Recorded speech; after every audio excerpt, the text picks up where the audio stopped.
Sapagkat kayo inyong dinala rito ang sanggol na ito kung tumanggap ang sakramento ng binyag. Sa ganito pamamaraan, siya ay ating itatataga sa Diyos at sa kanyang iglesia sa ating Wesley United Methodist Church family. Meron kayo mga tungkulin? Mayong, April? Yan. Parang kinakasala. Mali, dun kayo picture doon. Pati na po kayo mga ninong at nina o parang sila o iba. Dito po yung iba.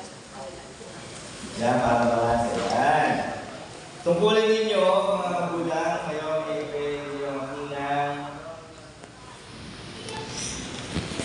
Naturuan si Megan sa mga simula sa pagkakaroon niya ng unawa. Hindi po ba naiintindihan niya yung ginagawa natin?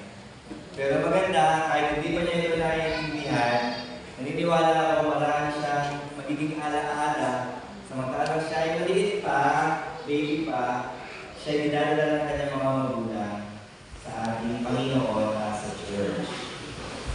Yung iba nga, bibili ng gala, pagkalo sa mga pananambang hayagan ng sarilan.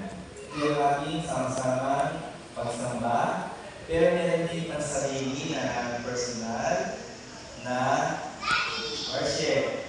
No? Sa Panginoon, may quality time kasama ang Diyos. Pagtutuan natin, mga magulang ng mga inigang, sinega sa ganitong bagay. At sa pag-aaral ng mga